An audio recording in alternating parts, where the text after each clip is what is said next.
Hi, I'm Angus Mackenzie and welcome to Motor Trend's 2010 Car of the Year evaluation. We're here at the Hyundai Kia Proving Ground in Mojave, California with the 32 cars representing the 22 contenders eligible for this year's award. It will take 9 days of performance testing, proving ground trials and driving on real-world roads to narrow this field down to just one winner. We have minivans, luxury cars, performance cars, sports cars and family cars. But Car of the Year is not a comparison test. Each of the judges evaluate each contender against 6 key criteria. They are advancement in design, engineering excellence, performance of intended function, efficiency, safety and value. We've got a lot of work to do, so let's get started. Hyundai Kia Proving Ground is a 4,300-acre facility with 10 different test courses totaling 72 miles. Now, we don't use all the courses, we use the few that are important to our testing. Our first stop, the Vehicle Dynamic Area. The Vehicle Dynamic Area is a 43-acre black lake, flat tarmac which we use for all our performance testing. This includes 0 to 60, standing quarter mile, 60 to 0 braking, lateral G, and of course Motor Trend's unique figure 8 test. This area gives us the baseline data which all the judges use in their vehicle evaluations. We're cruising at 120 miles an hour on the 6.4 mile high-speed loop. It's basically 2 long straights with 180-degree corners at each end. And we use this section of the facility to evaluate high-speed stability, wind noise, and also drivetrain noise at speed. This 1.25 mile stretch is called the Choppy Road, and it's aptly named. It's a replica of the 5, the 10, and the 710 freeways in Los Angeles. And we use these sections cruising at 70 miles an hour to evaluate things like ride quality and tire slap over the notoriously rough freeways. This is the 3.1 mile winding road circuit, and again it's aptly named. It twists and turns through the desert and up and over a couple of man-made hills. We use this section of the proving ground to evaluate vehicle dynamics on a road course: steering, braking, chassis balance, stability control effectiveness. All these are evaluated on this particular section. Each judge drives each contender over these components of the proving ground, making notes that will be used in the debate and discussion to narrow the field down to 10 finalists, which we'll be taking out on our road loops over the next couple of days. It promises a lot, and it's stuff like continuing to use a 4-speed automatic. Yeah. And the engine, the 2.4 is what you'd expect a 2-liter to be like, as far as general refinement and all. And it's like they just haven't got it all put together yet. Next generation of this vehicle, I really think, the next development could be a lookout car for some of the main players in the segment. I really do. I was really disappointed in the Speed 3, particularly because it's such a fanboy car, and I was really looking forward to driving it. But I really had issues with the amount of torque steer, and didn't seem to put the power down very well. I didn't feel like 265 horses to me either. I mean, the GTI has 65 horsepower less and keeps up with it easily and feels much better balanced and puts the power down much better. Design-wise is very interesting looking, very attractive. The interior is very attractive. The quality of materials is, to me, very impressive. So walking around the car, climbing into it, I'm basically impressed. Once at higher speeds, I'm a lot less impressed. The chassis, I think, has many problems, many issues that are not resolved. Handles awesome, it's quick. I think it looks pretty sharp. Interior is much nicer, but you can't get over the NVH, bad NVH through the shifter and pedals even. This is a sports car that looks like it's eaten all the pies. It's very fat, and particularly in this roadster form, it's got a bit of J-Lo happening at the back end there. Mercedes-Benz should be really well engineered, and I just think this car's kind of they threw it together. It's a marketing car, not an engineering car. And I was bitterly disappointed because, I like Mercedes-Benzes, and the previous Mercedes-Benz coupes have always been great cars.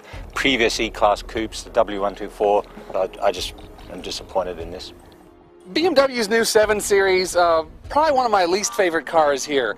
This car annoys me at almost every turn, from where it is you have to grab the door to shut it, to the way the shifter works. There's just any number of things about this car that annoy me. Yes, it's pretty nice on the track, but even there, I mean, some of my colleagues were gushing over it, and I felt like it just felt big and heavy out there too. So this one did not do much for me. I think some other folks really loved it though.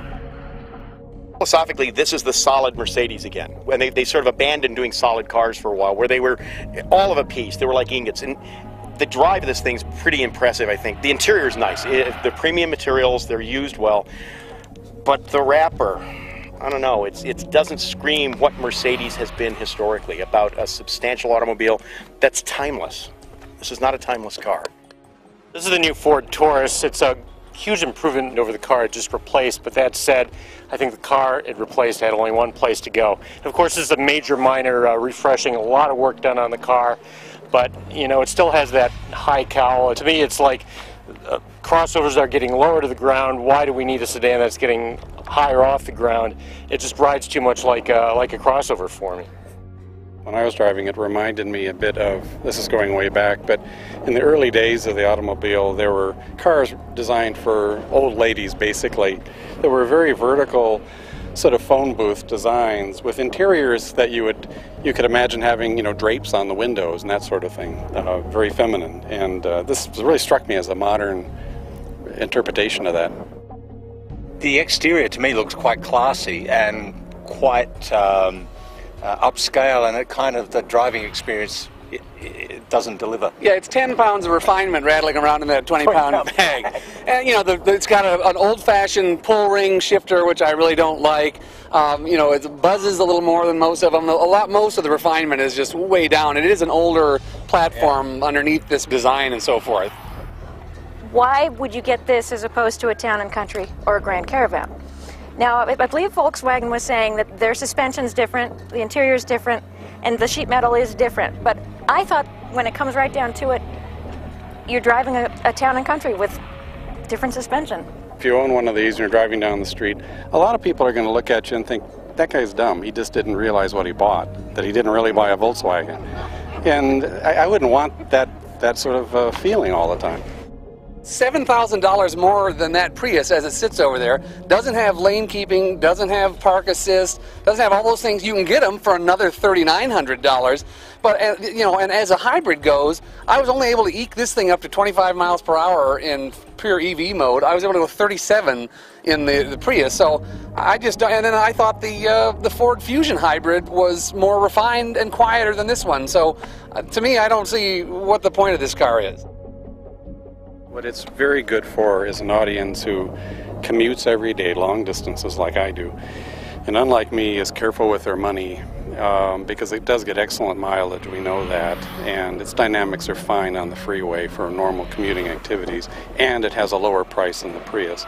So if you're an accountant who isn't that interested in cars and isn't that excited about the most advanced of hybrid technology, this is a great car. Other than that, there's a lot of holes.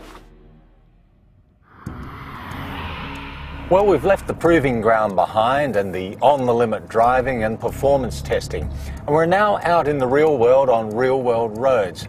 And this is a very critical part of the process, because here the 10 finalists will be subjected to the sort of conditions that consumers use them in every day. So we're looking at various things. We have a city section where we have lots of stop-start motoring, lots of traffic around. So we're looking at visibility, throttle response and transmission response at light throttle openings, that sort of thing. We have some two-lane and a canyon road, steering response, how the transmission works. All these sorts of things are important and noted by the judges.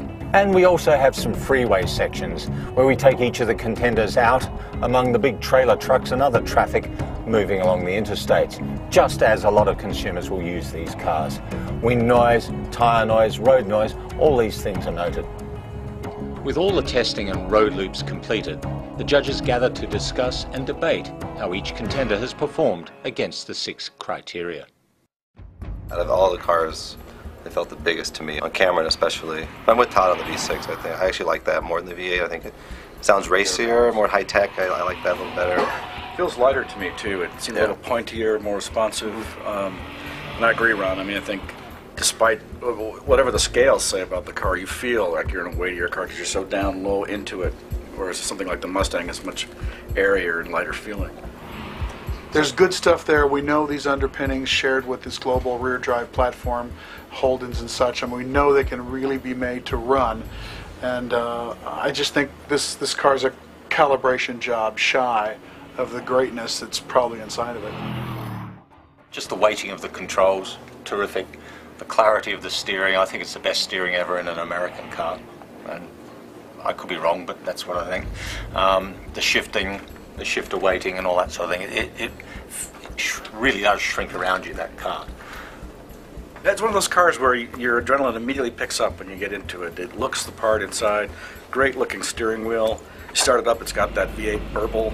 And then as soon as you go, it feels well sorted and quick and spirited and light and lively. And I really loved it out here. And I still struggle with the fact that car in the 21st century has a live rear axle. And what I really struggle about is that the live rear axle was done for the wrong reason. It was done to save money, not to make it a better car. I was really down on the Genesis Coupe driving it on the track, but out here it felt like a different car. It felt light, responsive, everything the Camaro isn't. And I realized they're not exactly the same kind of car, but for a six-cylinder performance coupe, the Genesis just felt so much more modern and fun and light and agile out on the twisty bits. I give them credit for avoiding gimmicks. I mean, it's common that a lot of the Asian car makers, especially on their performance cars, they get very gimmicky, both in terms of design and style, and electronics and doodads inside. And I think they avoided that here, which I credit them for. I think it's a fairly clear of purpose kind of car, and they avoided the gimmicks. I was very disappointed in the turbo powertrain. It's buzzy and rough, and it doesn't feel enthusiastic. Even at freeway speeds, it kind of buzzes. There's no engine braking. I mean, I was. When you drive an engine like the 2-liter turbo in the GTI, there was just no comparison. To me, this car says that that doesn't necessarily mean you have to change everything. You can advance, you can be evolutionary. And I know on one hand we were saying the Mustang didn't go far enough. I think the Golf is a perfect example. This generation of a car that's gone just the right distance. For some of us who got our licenses just after the first OPEC oil embargo, the early GTIs in the 80s were already an alternative for Camaros and Firebirds and Mustangs and so on. And I think, this is definitely a way to go, is a light, fast 2-liter turbo that gets great fuel mileage, but that's a blast to drive every day. And every time you're driving it, you're like, this is just right, it's perfect. And the wheel is great, and the seats are great, and the interior is, as you say, it's refined and not overdone in any way. Then you get into the chassis and the engine, it just goes on and on. The car is just so well sorted from every corner. I couldn't find a fault with it.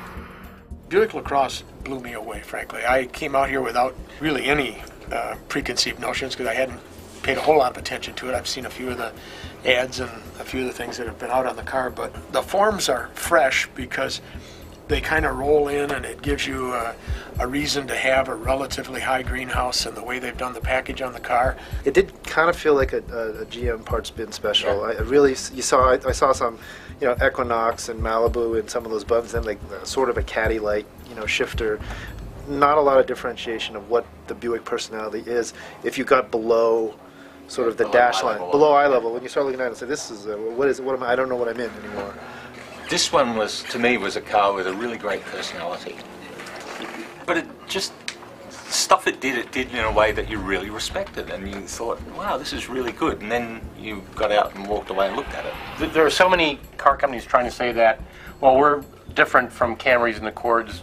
Our midsize car is different because it's sportier. It's a sports sedan. And of course, that never proves to be true. But I think the Legacy GT at least has obviously the engine, and obviously I think the handling to make it above and beyond that mid-size pack in terms of fun car to drive. And in terms of chassis, I was thrilled with the car. I mean, you drive the CVT with a flat 4, and that's not a bad combination. I mean, the one kind of complements the other, and You don't get some of the buzziness that you get with the other ones, and I felt, wow, this is surprising.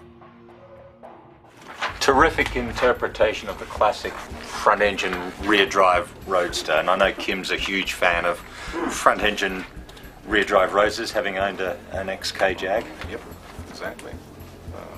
There's a lot of romance with that layout, that design. It's such a beautiful body, inside and out. The car is gorgeous, and I enjoy driving it a great deal. Kim, I share your enthusiasm for this car. I have to say, when Ed started talking about the Monroney pricing, I had to put my fingers in the air because I didn't want to hear it.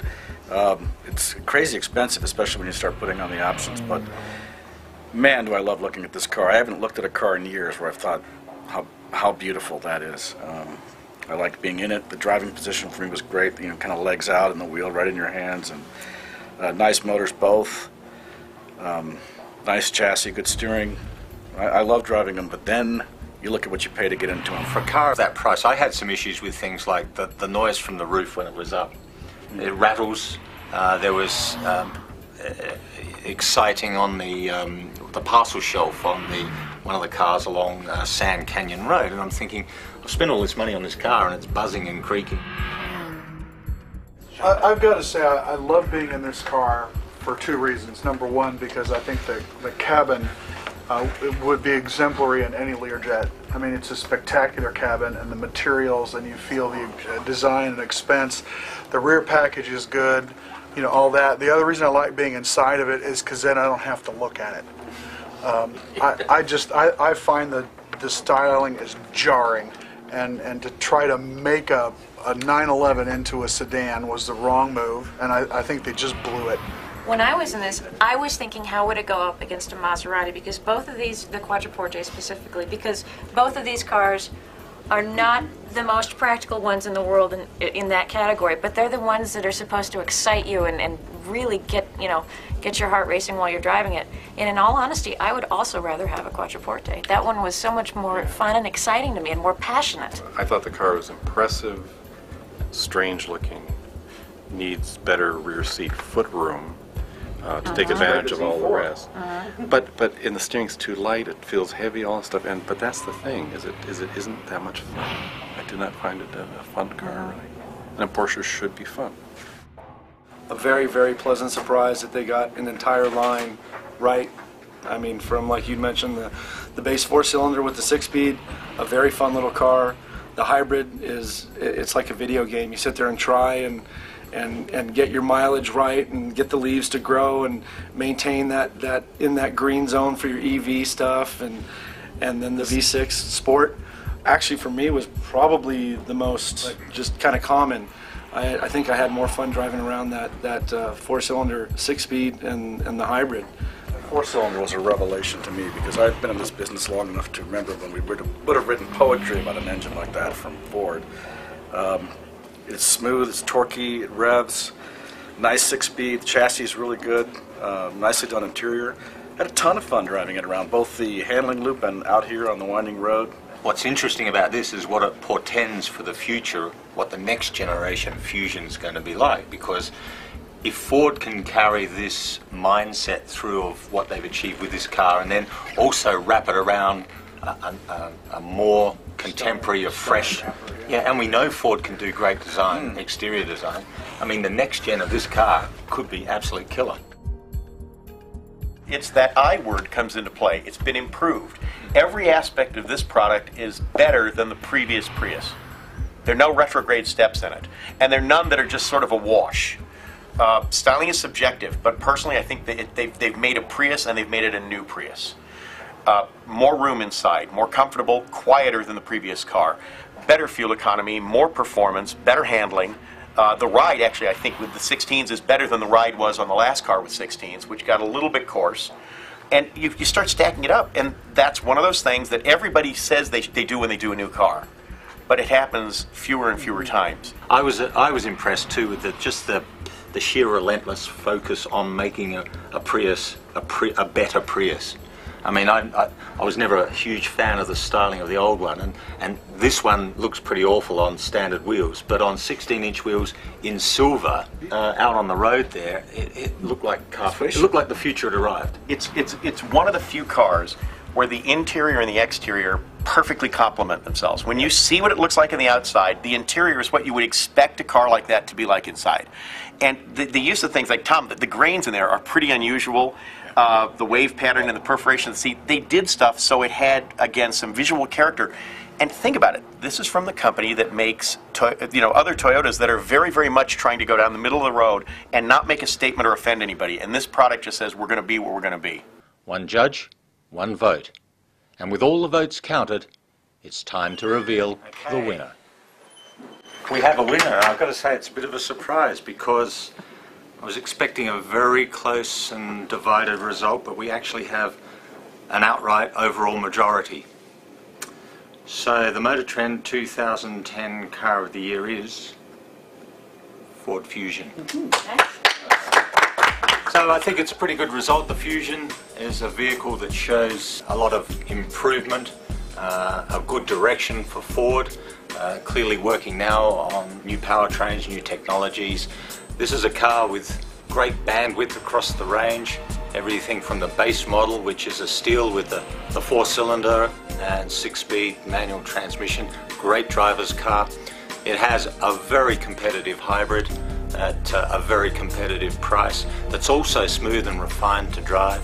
And of course it's got the V6 versions with the all-wheel drive. So it's a very complete range of vehicle.